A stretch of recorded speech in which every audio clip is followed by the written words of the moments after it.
Do you like sour cherry? It is also known as tart cherry. Couple days ago, I went to my local U-Pick farm, and even though it was raining, I was so happy to be able to pick many delicious sour cherries. So here's me on top of the cherry tree, picking these beautiful and delicious fruit. I like making a lot of different recipes with sour cherries. One of them is albalu polo.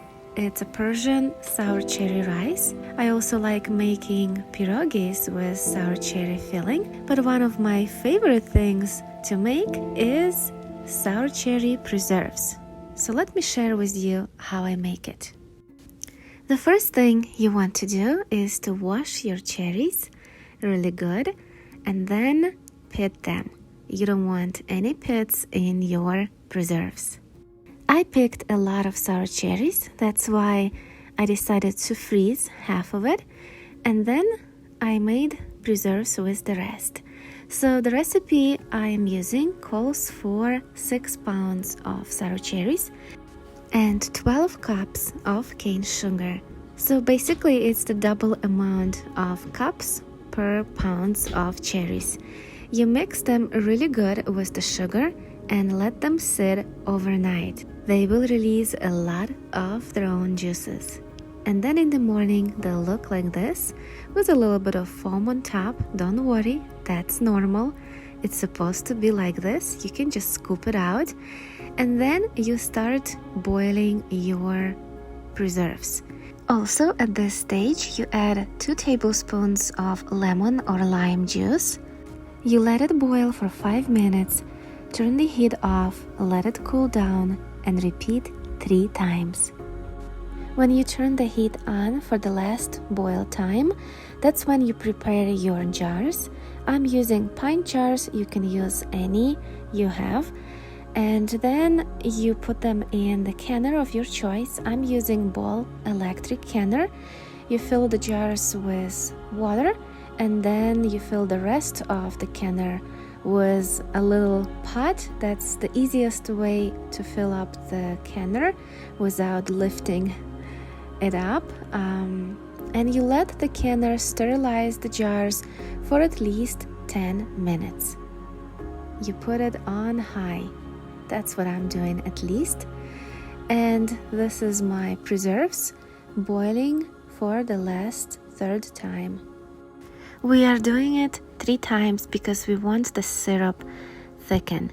And to test if it's already thick enough or not, you put a little plate in the freezer to get really cold. Then you take a little bit of the syrup, put it on the chilled plate and stick it in the freezer again. And after a couple of minutes in the freezer, you test it. If it's running slow and it's sticky and thick to the touch, that means your preserves are done. That's when you prepare your canning station. I'm using dishcloth. You need one of these jar lifters, funnel, ladle, and something to protect your counter from the hot canning pot. So here am I filling up my jars one by one. You basically take one at a time, fill it up, close it, and put it back into the canner and get another jar. Don't rush. Be careful, don't burn yourself because everything is really hot and you have to be really careful so you don't spill and make a lot of mess.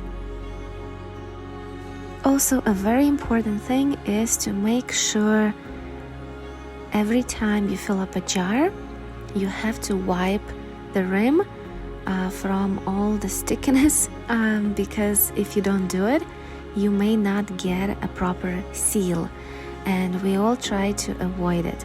So here am I trying to cover it with the lid, and here again I'm filling up another jar until I'm done with all of the preserves.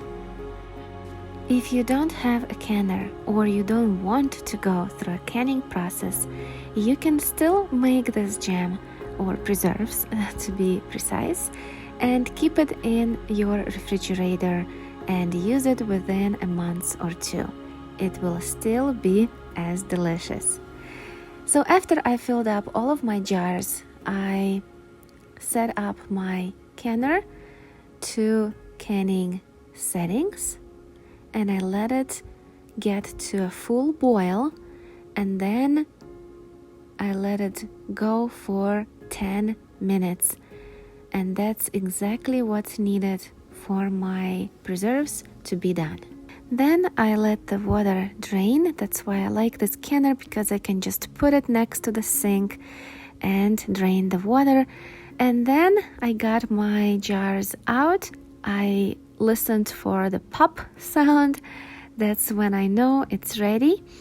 And this is a little leftover that didn't fit into the jars, and I'm really happy to have it. This way I can taste it. It's still hot at this point, that's why it's a little bit liquid, but it will thicken up eventually. Thank you for watching. I hope you liked it.